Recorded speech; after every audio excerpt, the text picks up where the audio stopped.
జీఎస్టీకి సంబంధించి డిస్కషన్ చేయడం జరిగింది. అసలు ఇండియాలోకి జీఎస్టీ ఎందుకు తీసుకొచ్చారు, ఏ పర్పస్ కోసం తీసుకొచ్చారు, జీఎస్టీలో టైప్ ఆఫ్ ట్యాక్సెస్ ఏమున్నాయి, స్లాబ్స్ ఏమున్నాయి, జీఎస్టీ నెంబర్ అంటే ఏంటి, ఇవన్నీ కూడా మనము థియరీ పరంగా డిస్కషన్ చేస్తాం. సో టుడే మనకి ప్రాబ్లం నెంబర్ 1 పేజ్ నెంబర్ 64లో మనకి సో విత్ ఇన్ ద స్టేట్లో స్టాక్ ఇన్వెంటరీ పర్చేజ్ చేస్తే తర్వాత ఆ సప్లయర్కి జిఎస్టీ నెంబర్ ఉంటే అది ఎలా ఎంటర్ చేసుకోవాలి, అదే కస్టమర్స్ కూడా జిఎస్టీ నెంబర్ ఉంటే కస్టమర్స్ని ఎలా క్రియేషన్ చేసుకొని ఏ విధంగా సేల్స్ చేయాలి, పర్చేజ్ చేసేటప్పుడు కానీ సేల్ చేసేటప్పుడు కానీ మల్టిపుల్ ట్యాక్సెస్ ఉన్నాయి, ఆ ఐటమ్స్కి మల్టిపుల్ ట్యాక్సెస్ని ఏ విధంగా డిఫైన్ చేయాలి, తర్వాత నెట్ ప్రాఫిట్ ఏ విధంగా చూడాలి, తర్వాత డాష్ బోర్డ్స్ ఏ విధంగా చెక్ చేయాలనేది కూడా మనము చూద్దాం. ఓకే, సో జిఎస్టీ అనేది ప్రజెంట్ ఇండియాలో మనకి ఉంది. ఇది చాలా వరకు ఉపయోగపడుతుంది. మనం పర్చేజ్ చేస్తూ ఉంటాం, సేల్ చేస్తూ ఉంటాం. టోటల్గా ఫైనల్గా గవర్నమెంట్కి నేను ఎంత ట్యాక్స్ పే చేయాలి, ఏ విధంగా ఐటీసీ మళ్ళీ నాకు రికవర్ అవుతుంది, ఇవన్నీ కూడా మన జిఎస్టీఆర్ 1 ఫైల్, జిఎస్టీఆర్ 1 అంటే ఏంటి, జిఎస్టీఆర్ 2 అంటే ఏంటి, జిఎస్టీ 3B అంటే ఏంటి కూడా మనం చూద్దాం. Okay done. Okay, new company creation చేస్తున్నాను. ప్రాబ్లం నెంబర్ 64 ఓపెన్ చేయండి. కనబడుతుందా? టాలీ కన్ఫర్మ్ చేయండి మా. ప్రీవియస్ క్లాసెస్లో ఏమైనా డౌట్స్ ఉన్నాయమ్మా? ఎనీ డౌట్స్ లాస్ట్ క్లాసెస్లో? Please confirm. No sir. Create company ఇక్కడ చూడండి, ప్రపా హోమ్ అప్లయన్సెస్ టాలీపై 4.0 లేటెస్ట్ వర్షన్లో మనం చేస్తున్నాం. రియల్ టైంలో మీరు ఇక్కడ అడ్రస్, ఓకే, మీ మొబైల్ నెంబర్, పిన్ కోడ్ ఇవన్నీ ఇచ్చుకోవచ్చు. ఇంకా ఇవన్నీ ఎంటర్ ఇచ్చేసి కంట్రోల్ ఏ ఇవ్వండి. మెయింటైన్ అకౌంట్స్ ఫస్ట్ ఆప్షన్ వేసి పెట్టండి, బిల్ వైజ్ నో. తర్వాత maintain inventory, integrate accounts with inventory 2 options వేసి పెట్టండి. ఇంకా ఇప్పటి నుంచి చెప్పే ప్రతి ప్రాబ్లం కూడా goods and services tax compulsory ఎస్లో ఉండాలి. ఎంటర్. ఓకే, మన కంపెనీ ఆంధ్రప్రదేశ్లో ఉంటే ఆంధ్రప్రదేశ్, తెలంగాణ ఉంటే తెలంగాణ, తమిళనాడు ఉంటే తమిళనాడు, కర్ణాటక ఉంటే కర్ణాటక, ఏ స్టేట్లో ఉంటే ఆ స్టేట్ అడ్రస్ తీసుకోవాలి. ఓకే, తర్వాత మనం రెగ్యులరా కాంపోజిషనా అనేది ఇంపార్టెంట్. మీరు పనిచేసే చోట రెగ్యులరా కాంపోజిషనా సెజ్జా అనేది వాళ్ళు ఆల్రెడీ చెప్తారు. రెగ్యులర్ అయితే రెగ్యులర్ తీసుకోండి.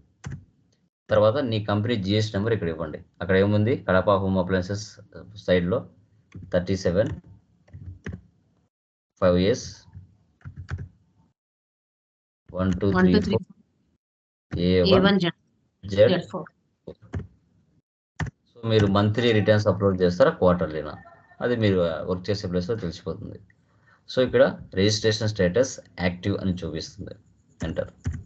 తర్వాత ఈవే బిల్ అనేది మనకి ఒక సేల్స్ ఇన్వాయిస్లో 50,000 పైన దాటిందంటే ఈవే బిల్ అనేది కంపల్సరీ ఇవ్వాల్సి వస్తుంది. Okay done. దీంట్లో మల్టిపుల్ జిఎస్టీ రిజిస్ట్రేషన్స్ కూడా మెయింటైన్ చేయొచ్చు. మల్టిపుల్ కావాలంటే ఇక్కడ create another GST registration for the company, ఇది ఎస్ చేసుకుంటే నువ్వు మల్టిపుల్ జిఎస్టీ రిజిస్ట్రేషన్స్ కూడా క్రియేట్ చేయొచ్చు. అంటే ఒకే కంపెనీ, ఇప్పుడు ఫర్ ఎగ్జాంపుల్ హెడ్ ఆఫీస్ హైదరాబాద్లో, ఏపీలో ఉంది, కడపలో ఒక బ్రాంచ్, సబ్ బ్రాంచ్ తెలంగాణలో ఉంది, కర్ణాటకలో ఉంది.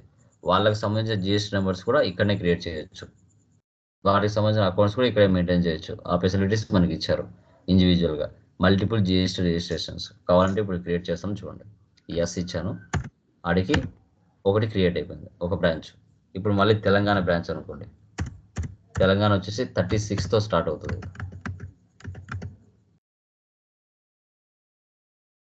ఇదొకటి డమ్మీ జిఎస్టీ నెంబర్ ఇచ్చారు, బ్యాక్ వచ్చేసి ఎస్ ఇవ్వండి.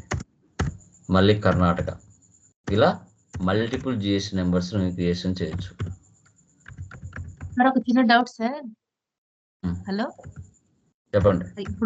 ఇప్పుడు మనం చేసే ప్రాబ్లము మనం పర్చేజ్ చేస్తున్నాం అంతే కదా సార్? ఒక పర్చేజ్ ఇన్వాయిస్ మనం ఎంటర్ చేస్తున్నామా? హలో, కంపెనీ క్రియేషన్ అంటే ఇది జరిగేది. ఓకే, అంటే మీరు కంపెనీ క్రియేషనే అంటే జిఎస్టీఆర్ 1 ఇది మంత్లీనా, అన్ని ఆప్షన్స్ మనము ఎట్లా తెలుస్తాయి? అంటే మనం బయట ఇప్పుడు చేసేటప్పుడు నేను చెప్పే క్లాస్ వింటే క్లారిటీ వస్తుంది. Okay okay okay class problem అంతా అయిపోయిన తర్వాత అడగండి, క్లారిటీ వస్తుంది. ఓకే, చెప్పేది జస్ట్ వినండి. ఇలా. సో ఇప్పుడు ఇక్కడ మనకి ఈ విధంగా వస్తుంది. Enter escape. సో యాక్చువల్గా మనకి టాలీ ప్రైమ్ 3.0.1లో ఈ ఫీచర్ మనకి ఎక్స్ట్రాగా యాడ్ చేశాడు. Set alter company GST rate and other details. ఇప్పుడు మీకు కంపెనీ మీ యొక్క ఆర్గనైజేషన్లో సింగిల్ స్లాబ్ ఉంటే, అది 18 కానీ 12 కానీ 5 కానీ 28 కానీ సింగిల్ స్లాబ్ ఉంటే కంపెనీ కోడ్ లెవెల్లో హెచ్ఎస్ఎన్ నెంబర్ ఇవ్వచ్చు. తర్వాత పర్సనల్ ట్యాక్స్ కూడా సెట్ చేసుకోవచ్చు. ఎగ్జాంపుల్ ఇలాగా ఒక జస్ట్ ఇక్కడ 5%, 18, 28 సింగిల్ ఒకే ఐటమ్ పర్చేజ్ చేసి ఒకే ఐటమ్ నువ్వు సేల్ చేస్తే కంపెనీ కోడ్ లెవెల్లో ట్యాక్స్ ఇవ్వచ్చు. ఈవే బిల్ ఇక్కడ 50,000 దాటిందంటే ఈవే బిల్ ఇవ్వచ్చు. ఓకే, ఒకే పర్సెంటేజ్ ఉంటుంది. లేదు సార్ నా కంపెనీలో మల్టిపుల్ స్లాబ్స్ ఉన్నాయంటే ఇక్కడ ఇవ్వకూడదు. నార్మల్గా బ్యాక్ వచ్చేసి ఇది నో పెట్టేసి నార్మల్గా సేవ్ చేసుకోండి.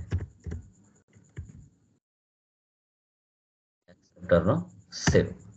ఓకే, వన్స్ కంపెనీ క్రియేషన్ చేస్తానే 28 గ్రూప్స్, 2 లెడ్జెస్, 24 ఓచర్ టైప్ కీస్ ప్రీడిఫైన్డ్గా కామన్గా ఉంటాయి ఇక్కడ. వీటిని మళ్ళీ మనం చెక్ చేసుకోవచ్చు కావాలంటే ఇలా. ఇప్పుడు ఈ ప్రాబ్లంలో మనకి లెడ్జెస్ ఏమున్నాయో క్రియేట్ చేద్దాం, ఐటమ్స్ ఏమున్నాయో క్రియేట్ చేద్దాం. క్రియేట్లోకి వెళ్ళండి. క్రియేట్లోకి వెళ్ళిన తర్వాత లెడ్జర్లోకి వెళ్ళండి. సో ఈ ప్రాబ్లంలో మనం విత్ ఇన్ ద స్టేట్లో పర్చేజ్ చేస్తున్నాం, విత్ ఇన్ ద స్టేట్లో సేల్ చేస్తున్నాం. ఒకవేళ అదర్ స్టేట్ నుంచి కూడా పర్చేజ్ చేస్తాం, అదర్ స్టేట్ కూడా సేల్ చేస్తాం. అవి ట్యాక్సబుల్ గూడ్స్ పర్చేజ్ చేస్తాం, ట్యాక్సబుల్ గూడ్స్ సేల్ చేస్తాం. 0% ఐటమ్స్ని పర్చేజ్ చేస్తాం, 0% ఐటమ్స్ని కూడా సేల్ చేస్తాం. అలా కూడా ఉంటాయి. ఓకే, సో దాంట్లో లెడ్జెస్ ఏమైనా చెప్పండి guys. Santosh capital account. Enter ఇవ్వకుండా control A. Yeah, next purchase account. Goods అని తీసుకోండి. Kalyan traders traders.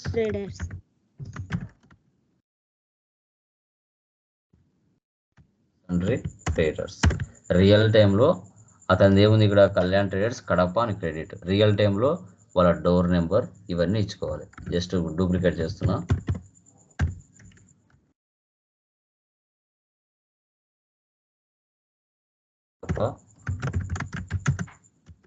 Number,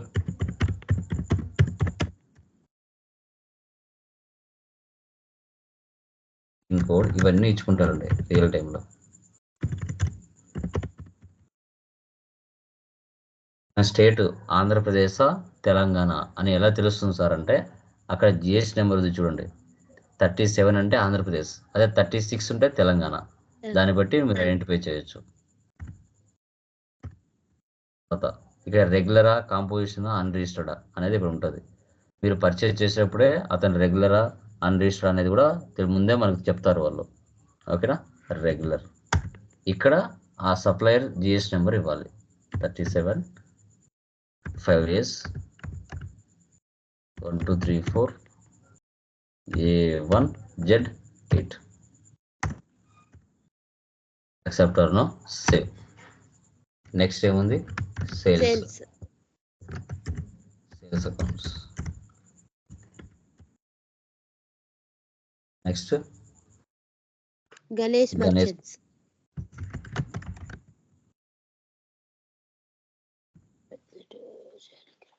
debtors. ఈ గణేష్ కూడా పీడిటిఆర్ అంటే కడపలో ఒక ఏరియా, ప్రొద్దుటూరు అనుకోండి. ఇలా వాళ్ళ అడ్రస్ మన స్టేటా అదర్ స్టేట్ అనేది కూడా గమనించాలి. వాళ్ళకు కూడా అడ్రస్ ఉంటుంది, వాళ్ళకు కూడా డోర్ నెంబర్, స్ట్రీట్.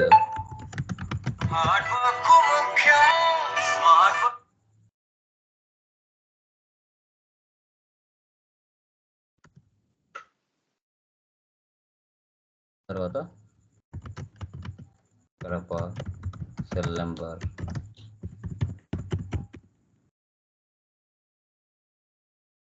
కోడ్ ఇవన్నీ ఇచ్చుకోవాలి మీరు.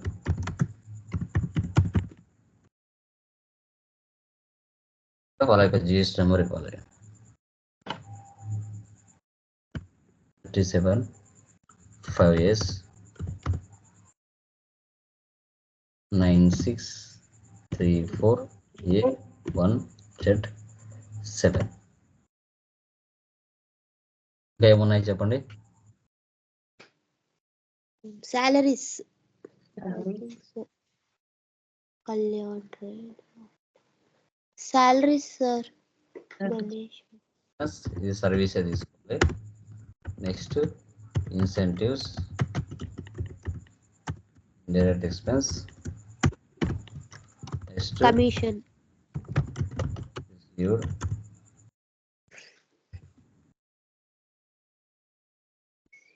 Income. ఇంకేమున్నాయి, ట్యాక్సెస్ ఉన్నాయి, CGST, duties and taxes. So type of duty tax GST, tax type CGST, save. Next SGST, duties and taxes, GST, SGST or UTGST, save. ఒకవేళ other state అనుకో, IGST, duties and taxes, GST, IGST, save. ఓకేనా, other state అయితే IGST తీసుకోవాలి. Okay, ఇప్పుడు ledgers అన్ని creation చేసుకున్నారు, బాగుంది. Escape ఇచ్చేయండి, ఎస్కేప్. ఇప్పుడు యూనిట్ లైక్ వెళ్ళండి. స్టాక్ గ్రూప్స్ కేటగిరీస్ ఏం దీంట్లో లేవు. యూనిట్ లైక్ వెళ్ళండి. యూనిట్ లైక్ వెళ్తే ఇక్కడ ఎన్ఓఎస్. ఇప్పుడు చూడండి, ఎప్పుడైతే మీరు జిఎస్టీలోకి వస్తారో ఇక్కడ యూనిట్ క్వాంటిటీ కోడ్ యూక్యూసి అని ఇక్కడ ప్రీ డిఫైన్డ్గా ఇచ్చేసి ఉంటాడు. మనము బిఫోర్ మనకు జనరల్ ప్రాబ్లం చేసేటప్పుడు ఫార్మల్ నేమ్ మాత్రమే ఉండేది, యూనిట్ యూక్యూసి ఉండేది కాదు. ఇప్పుడు జిఎస్టీకి వచ్చిన తర్వాత ప్రీ డిఫైన్డ్గా ఇచ్చేస్తాడు. ఎన్ఓఎస్ అంటే నెంబర్స్ అని అర్థం. ఒకవేళ పీసీ అంటే పీసెస్ అని అర్థం. నెక్స్ట్ పీకే అంటే ప్యాక్స్ అని అర్థం. బీటీ అంటే బాటిల్స్ అని అర్థం. బిఎక్స్ అంటే బాక్సెస్ అని అర్థం. ఇలా మీకు రియల్ టైంలో ఎన్ని ఉంటే అన్ని చేసుకోవచ్చు. ఓకే, ఇవన్నీ మీరు క్రియేట్ చేసుకోవచ్చు. Escape. Next stock item. Okay, చూడండి, ఫస్ట్ ఐటమ్ ఏముంది, సోనీ. ఏమున్నారు ఇక్కడ, quantity numbers, HSN and SAC and related details, specified details here, enter. HSN number ఏముంది అక్కడ, 1 2 3 4 ఉంది. డిస్క్రిప్షన్ అంటే ఐటమ్ నేమే సోనీ. జిఎస్టీ రేట్ డీటెయిల్స్ అంటే as per company and stock group. ఇలా అంటే ఇది as per company and stock group అంటే F11లో కంపెనీ కోడ్ లెవెల్లో మీరు ట్యాక్స్ సెలెక్ట్ చేసుకున్నారంటే అది డైరెక్ట్గా ఇక్కడికి వచ్చేస్తుంది. అలా కాకుండా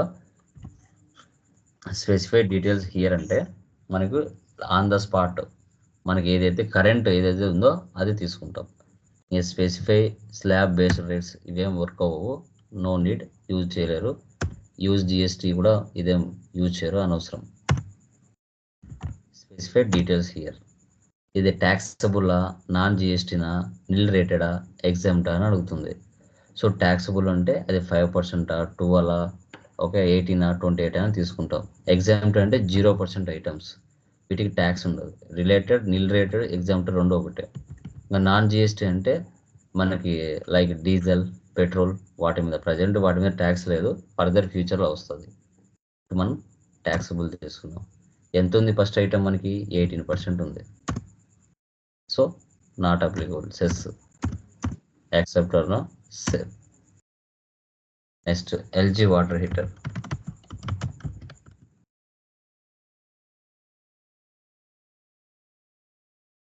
Numbers, specify details here, 4321.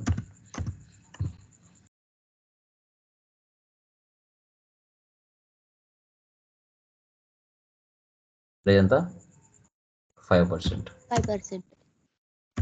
ఇప్పుడు 18 అయితే ఆఫ్ తీసుకుంటుంది, 99. 5 అయితే 2.5 2.5 సపరేట్గా తీసుకుంటుంది. LED bulb,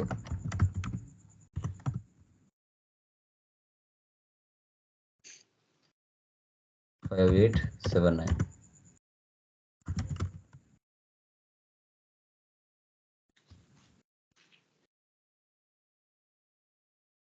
12%. Fog perfumes.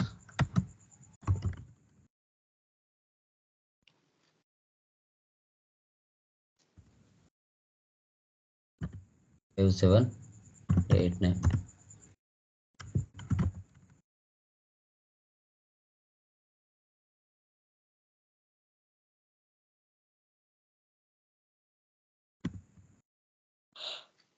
ఇలా 100 రకాల ఐటమ్స్ ఉంటే 100 రకాల ఐటమ్స్ని ఇదే విధంగా మీరు క్రియేట్ చేసుకోవాలి. Okay, escape.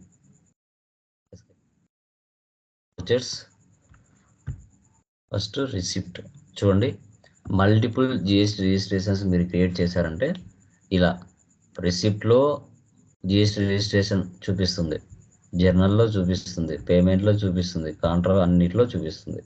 Multiple GST registrations creation చేస్తాయి.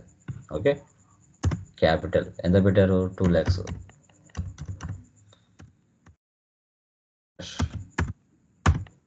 Next purchase. Okay, enter. Person ఎవరు? Kalyan traders.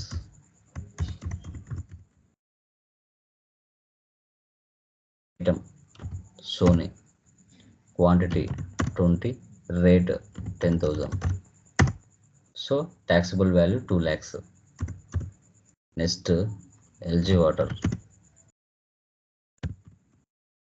Rate 1000. Next LED bulb 25, rate 1500. Next Fogg 20, 300. 2,58,500కు మనం పర్చేజ్ చేసాం కళ్యాణ్ దగ్గర నుంచి. దాని కింద ట్యాక్స్ ఇవ్వాలి, సిజిఎస్టీ, ఏజిఎస్టీ. ఓకే సార్, 2,58,500 మీద సిజిఎస్టీ సెంట్రల్ ట్యాక్స్ 21 పడింది, స్టేట్ ట్యాక్స్ 21,000 పడింది. ఒక్కొక్క ట్యాక్సిబుల్, ఇది ట్యాక్సిబుల్ వాల్యూ. 2 lakhs మీద 18%, సోనీ కదా 18% ఎంత పడింది సార్? 15,000 మీద ఎల్జీ వాటర్ హీటర్ 5% కదా, దాని ట్యాక్స్ ఎంత పడింది సార్? 37,500 మీద ఎల్ఈడి బల్బు 12% ట్యాక్స్ ఎంత పడింది సార్? 6,000 మీద ఫాగ్ 28%. ఎంత ట్యాక్సిబుల్ వాల్యూ మీద ట్యాక్స్ ఎంత పడింది సార్? ఎలా మనం తెలుసుకోవాలి సార్ అంటే ఇక్కడ related reports, GST tax analysis, alt plus A, enter, alt F1, expand. ఇప్పుడు చూడండి, ఇక్కడ 2 లక్షల మీద ట్యాక్సిబుల్ వాల్యూ 2 లక్షలు, దాని మీద 36,000 ట్యాక్స్ పడింది. అంటే 18% అంటే 9% సపరేట్. 18,000 వస్తుంది. తర్వాత 15,000 మీద ట్యాక్స్ ఎంత పడింది? 7,750 రూపాయలు పడింది. అంటే 2.5 అంటే 375 ఆఫ్ కట్ అవుతుంది. తర్వాత 37,500 మీద ట్యాక్సిబుల్ వాల్యూ 4,500, అంటే 12% అంటే 66 సిజిఎస్టీ, ఎస్జిఎస్టీ 2250. నెక్స్ట్ 6,000 మీద మనకి ఎంత ట్యాక్స్ పడింది? 1,680 రూపాయలు, అంటే 28 అంటే 14 అంటే 840. టోటల్ వాల్యూ ఎంత ట్యాక్స్ పడిందంటే 42,000. క్లాస్లో ఉన్నారా 10 minutes? ఓకే, 42,930 రూపాయలు. 42,930 అంటే దాన్ని by 2 చేస్తే సెంట్రల్ ట్యాక్స్, స్టేట్ ట్యాక్స్ 21,000 వస్తుంది. అదే ఇక్కడ చూపిస్తుంది, 21,000. ఓకే, ఇక్కడ ప్రొవైడ్ జిఎస్టీ బిల్ అడుగుతుంది, మనకు అనవసరం, నో పెట్టండి, సేవ్ చేయండి. ఇది purchase, with in the state purchase. Next with in the state sales, F8. Person ఇక్కడ గణేష్ మర్చెంట్స్.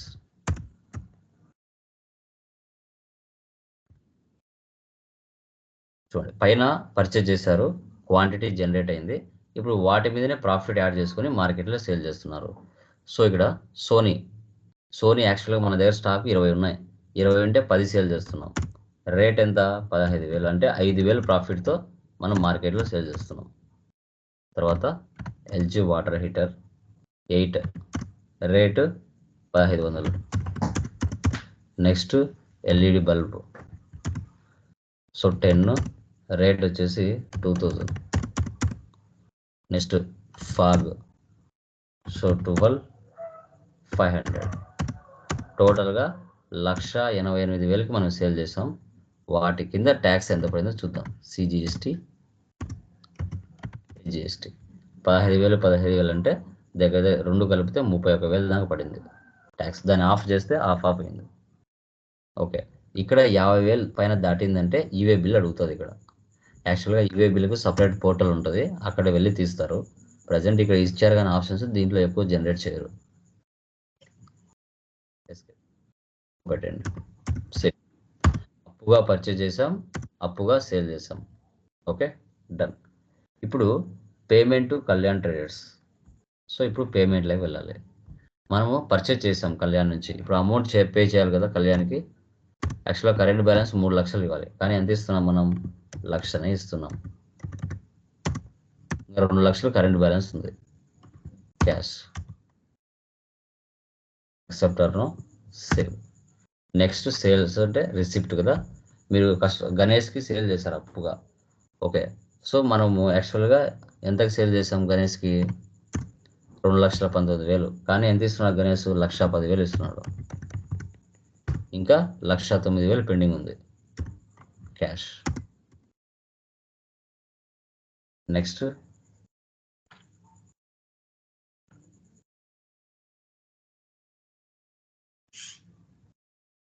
సాలరీస్ అంటే పేమెంట్ 50,000. మళ్ళీ ఎక్స్పెన్స్ ఇన్సెంటివ్ మళ్ళీ డెబిట్ చేస్తున్నాను. మళ్ళీ సపరేట్ లేకుండా రెండు కలిపి చేస్తున్నాను. 9,400. ఇప్పుడు క్యాష్ తీసుకుంటాం. Next receipt, commission received 1,000 cash. ఇలా ఎంటర్ చేసుకోవాలి. మనం చేసిన ట్రాన్సాక్షన్స్ అన్నీ డే బుక్లో ఉంటాయి. ఒకవేళ అమౌంట్స్ ఏమైనా మీరు మిస్టేక్ చేస్తే కరెక్షన్ చేసుకోవచ్చు. తర్వాత profit and loss, alt F1 expand. Net profit మనకి 3,000 వచ్చింది. తర్వాత స్టాక్ సమ్మరీ, F12 కాన్ఫిగర్. ఇక్కడ సో గూడ్స్ ఇన్వర్స్ ఎస్, సో గూడ్స్ అవుట్వర్స్ ఎస్. ఇన్వర్స్ అంటే పర్చేజెస్, అవుట్వర్స్ అంటే sales, remaining closing balance. So total inwards value కూడా 2,58,500 ఉంది. అవుట్వర్స్ వాల్యూ 1,28,000 ఉంది. క్లోజింగ్ బ్యాలెన్స్ 1,30,900 ఉంది. ఎస్కేప్. డాష్ బోర్డ్లోకి వెళ్తే ఎంఐఎస్ రిపోర్ట్స్ అన్ని చూపిస్తాయి మనకి ఇక్కడ. So like trading details, assets and liabilities, sales trend, purchase trend, inventory, cash balance, bank balance, ఒక అకౌంట్స్ రేషియోస్ ఇవన్నీ చూస్తాయి. ఈ గ్రాఫ్లో కాకుండా మనము ఇక్కడ కాన్ఫిగర్ టైల్లోకి వెళ్తే గ్రాఫ్ కాకుండా డేటా వైజ్ కూడా షో చేస్తుంది. ఇక్కడ మంత్లీ డేటా వైజ్ కాన్ఫిగర్ టైల్లో డేటా కాకుండా డేటా అండ్ గ్రాఫ్ రెండు కావాలంటే రెండు కూడా చూపిస్తుంది. కింద గ్రాఫ్, పైన మనకి డేటా. ఇవి లేటెస్ట్ వచ్చిన మనకి 4.0 వచ్చిన ఆప్షన్స్ ఇవి. సేమ్ బ్యాలెన్స్ షీట్లో కూడా కనపడతాయి, ప్రాబ్లం లేదు. బ్యాలెన్స్ షీట్లో మనం నార్మల్గా కరెంట్ అసెట్స్, డెబ్టర్ వాల్యూ ఎంత ఉంది, క్యాష్ బ్యాలెన్స్ ఎంత ఉంది, క్యాపిటల్ ఎంత ఉంది అనేది ఇక్కడ షో చేస్తుంది. ఇది ఈ విధంగా మనము ఐటమ్స్కి ట్యాక్సెస్ క్రియేషన్ చేసుకొని మనం చేయాల్సి వస్తుంది. సో తర్వాత డిస్ప్లే మోర్ రిపోర్ట్స్లోకి వెళ్తే జిఎస్టీ రిపోర్ట్స్, తర్వాత GSTR 1. ఓకే, ఇక్కడ అన్సర్టెన్ ట్రాన్సాక్షన్స్ అన్నాడు. అంటే ఏంటి? మనము చేసింటి జిఎస్టీ నెంబర్స్ డూప్లికేట్, ఒరిజినల్ కాదు. కాబట్టి వాటి యొక్క రిజల్ట్ ఇక్కడ షో చేయట్లేదు. ఇప్పుడు చూడండి, రిటర్న్ వ్యూ క్లిక్ చేస్తే ఇక్కడ అన్నీ కనబడతాయి. Return view, B2B invoices, B2C invoices. B2B అంటే ఇద్దరికి జిఎస్టీ నెంబర్ ఉంటుంది, ఇద్దరు గవర్నమెంట్కి రిటర్న్స్ అప్లోడ్ చేస్తారు. B2C అంటే నాకుంది జిఎస్టీ నెంబర్, నా దగ్గర కొన్న పర్సన్కి జిఎస్టీ నెంబర్ ఉండదు. స్మాల్ స్కేల్ ఇండస్ట్రీస్ పర్సన్స్ అంటే కొని ఉపయోగించుకునే వాళ్ళు, గవర్నమెంట్కి అప్లై చేయడం అలాంటివి ఏమి ఉండవు. ఇక్కడ జనరేట్ అవ్వలేదు అంటే ఎందుకు? మనం చేసేది డూప్లికేట్, ఒరిజినల్ కాదు ఎంట్రీస్, అందుకోసం ఇక్కడ షో చేయట్లేదు. GSTR 1 అంటే సేల్స్. మీరు ఇన్వాయిస్లో ఏమైనా మిస్టేక్స్ ఉంటే ఇక్కడ కనబడతాయి, అన్సర్టెన్ ట్రాన్సాక్షన్స్ అని. వాటిని మాడిఫికేషన్ చేసుకోవాలి. జిఎస్టీ 3B అంటే పర్చేస్ సేల్స్ రెండు ఉంటాయి. ఇక్కడ 4 కనపడుతున్నాయి చూడండి, 4 transactions, payment, receipt, sales, purchase అంటే డూప్లికేట్, ఒరిజినల్ కాదు ఇది. ఇక్కడ షో చేస్తాయి. ఇప్పుడు నా అకౌంట్స్ చూపిస్తాను చూడండి, నా ఒరిజినాలిటీ కనబడతాయి. Lokesh Infotech 23-24, display more reports, GST reports, GSTR 1 November month. ఇప్పుడు నేను అక్టోబర్ తీస్తాను. 1/10, 31/10, 30/10 వచ్చిందా?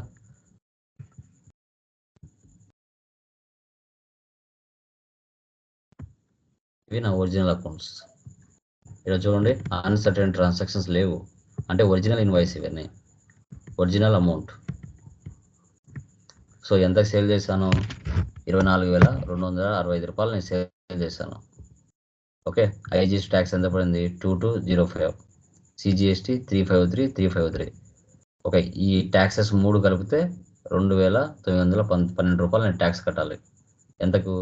24,260 రూపాయలు నేను సేల్ చేస్తే నేను ట్యాక్స్ కట్టాల్సింది ఈ అమౌంట్, నా అక్టోబర్ మంత్ది. మళ్ళీ రిటర్న్ వ్యూ ఇస్తే నార్మల్గా షో చేస్తుంది. జిఎస్టీ 3B పర్చేజ్ సేల్స్ రెండు ఉంటాయి ఇక్కడ, ఈ విధంగా షో చేస్తుంది. ఇవి ఒరిజినల్ అకౌంట్స్.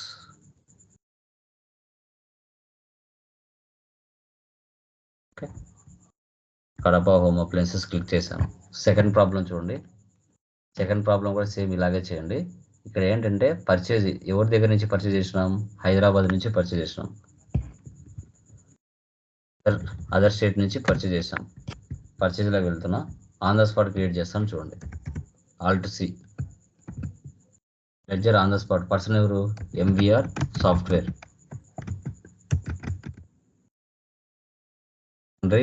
క్రియేటర్. ఇప్పుడు ఇక్కడ ఏం తీసుకోవాలా? హైదరాబాద్ అంటే ఏం తీసుకోవాలి ఇక్కడ? స్టేట్ చెప్పండి. హైదరాబాద్ అంటే ఏం తీసుకోవాలి? స్టేట్ తెలంగాణ తీసుకోవాలి. మీరు అక్కడ ఆంధ్రప్రదేశ్ తీసుకుని ట్యాక్స్ పడదు, అది గమనించాలి. మీరు కొత్త కంపెనీ క్రియేట్ చేయండి, నేను దీంట్లో చూపిస్తున్నాను. ఓకేనా? మళ్ళీ మీరు కొత్త కంపెనీ SM సొల్యూషన్స్ క్రియేట్ చేసి F11లో GST నెంబర్ ఇచ్చి సేవ్ చేసి మళ్ళీ లెడ్జర్స్ అన్ని క్రియేట్ చేసుకోండి. నేను జస్ట్ ఇక్కడే చూపిస్తున్నాను. ఓకే, ఇక్కడ GST నెంబర్ ఇవ్వండి. ఇవాళ ఏముంది? 36తో స్టార్ట్ అయింది. మీరు పూర్తిగా ఇచ్చుకోండి, నేను జస్ట్ 36 ఇచ్చాను. ఏం తీసుకోవాలి? పర్చేజ్ కాదు, ఇక్కడ పర్చేజ్ కాదు తీసుకోవాల్సింది, అదర్ స్టేట్ కదా. అదర్ స్టేట్ అంటే పర్చేజ్ IGST తీసుకోవాలి. ఎందుకు సార్ ఇలా అంటే, ప్రాఫిట్ అండ్ లాస్ వెళ్ళి మనం చూసినప్పుడు separate purchase with in the state purchase ఎంత, పర్చేజ్ IGST ఎంత అనేది మనకి సపరేట్గా కనిపించాలి. అందుకోసం మనం పర్చేజ్ IGST అని ఒకటి కొత్తగా ఇంకొకటి లెడ్జర్ని క్రియేట్ చేస్తాను. Alt+C.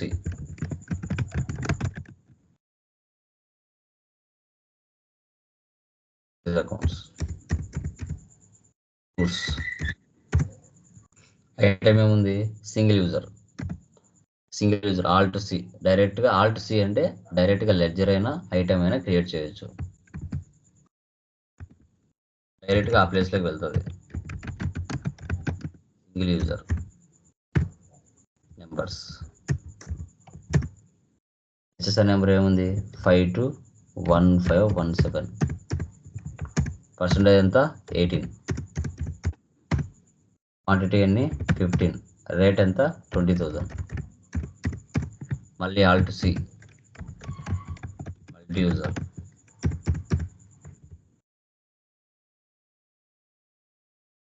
సెవెన్ 4 5 6 9 8 4 ఐటమ్స్ చేసుకోవాలి. 60,000. ఇట్లా మిగతాది కూడా తీసుకోండి. వింగ్స్ ఫోకస్ కూడా దాని కింద ఏమి ఇచ్చాడు? డిస్కౌంట్ రిసీవ్డ్ అన్నాడు. సో గుర్తుపెట్టుకోవాలి, పర్చేజ్లో డిస్కౌంట్ వస్తే మనకి ఇన్కమ్, సేల్స్లో డిస్కౌంట్ ఇస్తే మనకి ఎక్స్పెన్స్, రెండింటికి మైనస్ ఇవ్వాల్సిందే. Alt+C.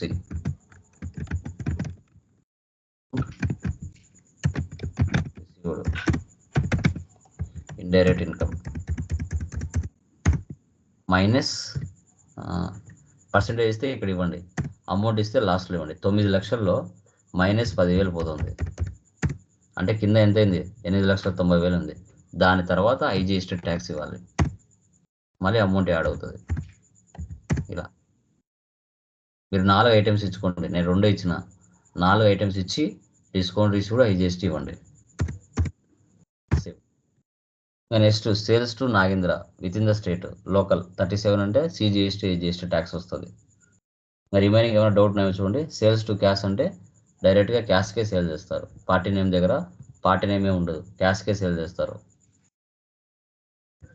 డౌట్ ఉందా ఏమన్నా చూడండి.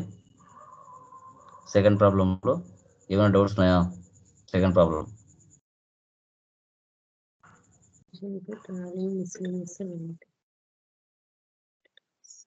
ఫోర్త్ ప్రాబ్లం కూడా సేమ్. థర్డ్ ప్రాబ్లం టుమారో చెప్తాను ఏం డౌట్స్ ఉన్నాయో. ఫోర్త్ ప్రాబ్లం కూడా ఫస్ట్ ప్రాబ్లం లాగానే, ఫోర్త్ ప్రాబ్లం ఫస్ట్ ప్రాబ్లం లాగానే ఉంటుంది. ఇవన్నీ ఇంకా మీరే చేసుకుంటూ పోవాలా, డౌట్స్ వచ్చినా కానీ నేను చెప్తాను అంతే. స్టాక్ గ్రూప్స్ క్రియేట్ చేయాలి, స్టాక్ కేటగిరీస్ క్రియేట్ చేయాలి. ఎలా వస్తే అలా మీరు ఆ టైంలో నీకు మైండ్ తగలాల, ఇవి ఏంటి అవి ఏంటి అని మీకు తెలియాలా. ఫస్ట్ సెకండ్ థర్డ్ చేయండి, ఫోర్త్ చేయండి. ఒకవేళ మీరు అదర్ స్టేట్కి సేల్ చేశారనుకోండి, ఇప్పుడు నేను ఆల్ట్ సి కొత్త పర్సన్ని క్రియేట్ చేస్తున్నాను, బాలు మర్చెంట్స్, కంట్రీ డెప్టర్, ఇది వచ్చేసి Tamil Nadu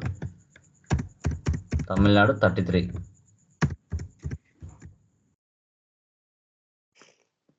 Alt C sales IGST ఎందుకు చేస్తున్నానంటే ప్రాఫిట్ అండ్ లాస్లో మనం వెళ్ళి చూసినప్పుడు సపరేట్గా కనిపించాలి వాల్యూ. ఇది వచ్చేసి సింగిల్ యూజర్, ఇది వచ్చేసి 25,000 అనుకోండి ఐజిఎస్టీ. వెళ్ళి ప్రాఫిట్ అలా చూడండి, డిఫరెన్స్ కనబడుతుంది. Alt F1. డిఫరెన్స్ ఏముంది? మీ ఓనర్ వచ్చి అడిగినప్పుడు, sir with in the state purchase పలానా మంత్ నాకు 2 లక్షలు అయింది, పలానా మంత్ అదర్ స్టేట్ పర్చేజు 9 లక్షలు అయింది అని చెప్పొచ్చు. అంటే ఇండివిజువల్గా సపరేట్గా వచ్చినాయి. ఇక్కడ విత్ ఇన్ ద సేల్స్ పలానా మంత్లో 1,88,000 జరిగింది, అదే మంత్లో అదర్ స్టేట్ సేల్స్ 25,000 జరిగింది అని చెప్పొచ్చు, సపరేట్గా వచ్చేస్తాయి. నువ్వు 2 కలిపి ఒకే దాంట్లో వేసినావు అనుకో, మన స్టేట్ పర్చేజ్ ఎంత, మన అదర్ స్టేట్ పర్చేజ్ ఎంత, మన స్టేట్ సేల్స్ ఎంత, అదర్ స్టేట్ సేల్స్ ఎంత అనేది కనుక్కోలేరు. అందుకోసం తర్వాత మీరు డిస్ప్లే మోర్ రిపోర్ట్స్కి వెళ్ళి అకౌంట్ బుక్స్లోకి వెళ్తే ఇంకా సేల్స్ రిజిస్టర్ చూడొచ్చు, ఏ మంత్లో ఏం జరిగింది అనేది. ఏప్రిల్ మంత్లో ఇంత జరిగింది, ఫలానా మంత్ డిసెంబర్లో ఇంత జరిగింది. పర్చేజ్ రిజిస్టర్ ఏప్రిల్ మంత్లో ఇంత జరిగింది 3 లక్షలు, తర్వాత డిసెంబర్ మంత్లో 10 లక్షలు జరిగింది, ఇలా షో చేస్తుంది. రిసిప్ట్ రిజిస్టర్లో ఎన్ని ట్రాన్సాక్షన్స్ పోస్ట్ అయ్యాయి, ఏప్రిల్ మంత్లో 3 పోస్ట్ అయినాయి.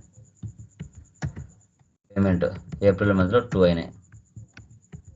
కాంట్రా ఇలా చెక్ చేయొచ్చు అకౌంట్ బుక్స్లో కూడా. ఓకేనమ్మా? ఏమైనా డౌట్స్ ఉన్నాయా దీంట్లో? Anyone please confirm. Sir e-way bill అంటే ఏంటి సార్? ముందు ఒకటి కంప్లీట్ చేయండి అమ్మా, ఫస్ట్ స్టార్టింగ్లో ఉన్నారు, ఇది అయిపోతే నేను చెప్తాను. ఓకేనా? Okay sir. ఒక్కొక్కటి కంప్లీట్ అయిపోతే ఎప్పుడు ఏం చెప్పాలో అది నేను చెప్తాను. ఓకేనా? Don't worry. So e-way bill అంటే ఒక సరుకు, అంటే నువ్వేంటి, ఫర్ ఎగ్జాంపుల్ ఇప్పుడు నువ్వు 10 లక్షల సరుకు కొన్నావు, ఆ 10 లక్షల సరుకు లీగల్గా కొన్నావా ఇల్లీగల్గా కొన్నావా? లీగల్గా కొంటే దానికి ఒక ఇన్వాయిస్ ఉంటుంది, అంటే ఒక బిల్ జనరేట్ చేస్తారు ఈవే బిల్ పోర్టల్లో. అంటే ఈ సరుకు లీగల్గా కడప నుంచి నెల్లూరుకు పోతుంది, లేదంటే కడప నుంచి తమిళనాడుకు పోతుంది. అది రోడ్డు మీద పోయేటప్పుడు పోలీసులు ఆపుతారు, ఈ సరుకు ఒరిజినల్ సరుకా లేదంటే డూప్లికేటా ఏదైనా ఫేక్ అనేది. అప్పుడు ఈవే బిల్ చూపిస్తే ఓ ఇది నిజంగా కొన్న సరికే, లీగల్గా కొన్న సరికే ఈవే బిల్ ఉంది అని పంపిస్తారు వాళ్ళు. ఒక బిల్ జనరేట్ అవుతుంది, పలానా వ్యక్తికి సేల్ చేశాడు ఇంత 10 లక్షలకి, ఇంత ఇది రోడ్డు మార్గాన వెళ్తుంది. ఆ సప్లయర్ డీటెయిల్స్ కానీ కస్టమర్ డీటెయిల్స్ కానీ ఆ ఈవే బిల్లో ఉంటాయి. అట్లా దాన్ని ఈవే బిల్ అంటారు. Okay okay yeah, sir. అన్నీ కవర్ అవుతాయి, అన్నీ చెప్తాను, చెప్పినట్టు నేర్చుకుంటూ వెళ్ళండి, ఏది మిస్ కాదు. Okay. Okay. Ambika garu any doubts? Sevanthi, Sumitra any doubts? No, sir. No clear? Sir. No. Yeah. So ఆ 3 ప్రాబ్లమ్స్ చేయండి. రిమైనింగ్ టుమారో డిస్కస్ చేస్తాను. ఓకేనా? Mm. Nice.